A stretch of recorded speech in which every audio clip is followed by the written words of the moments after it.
All right, so I'm having a pretty good day so far, but just this one thing. Do you ever have one of those days where you can't tell if you cuffed your sleeves evenly?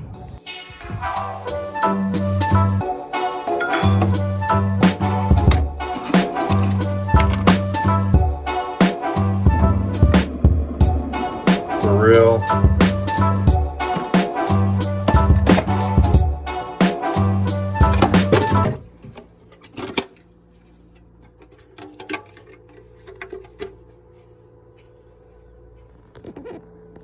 Okay, so this is worse than whether or not I cuffed my sleeves.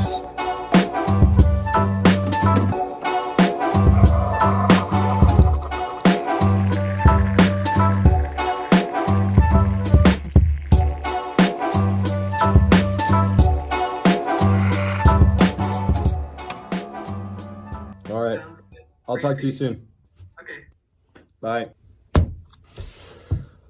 A morning full of meetings.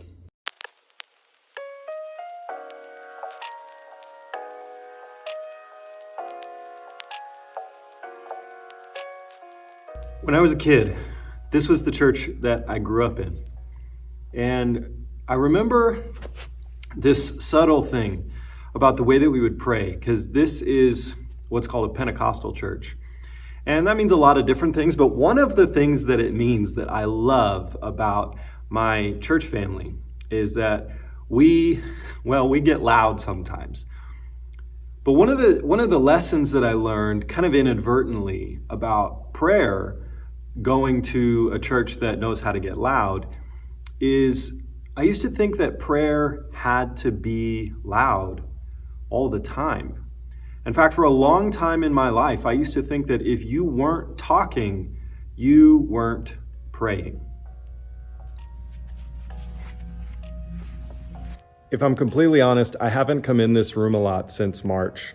Really, it's just kind of weird to be in here when I'm used to it being full of noise and people and worship and ministry and life. And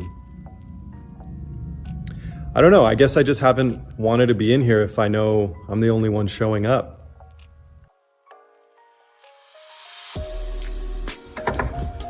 I mean, don't get me wrong. We're doing church. We haven't stopped doing church for a single Sunday during this entire season. I guess what I'm trying to say is it just feels different. That room feels like it's supposed to be full of people, and going in there knowing that nobody is going to come in that room with me, I don't know, it's just a little sad. But as much as I miss all of the noise and the people, I've also been really thankful for the quiet of this season as well.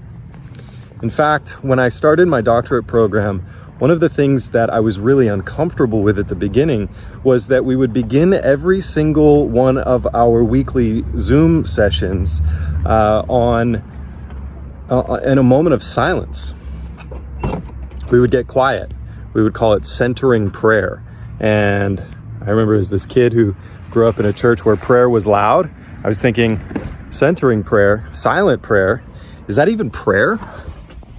But not only is it absolutely prayer, I've actually come to believe that I can't even get into the prayers where I say what I have to say until I've had the time in silence that I need to have.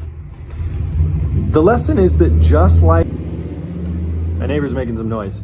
The lesson is that just like the sanctuary of our church isn't the church, and even though it's kind of weird that it's quiet, it's still a beautiful place and we love it and we're thankful for it. The lesson is that just like that room being empty doesn't mean the church is closed.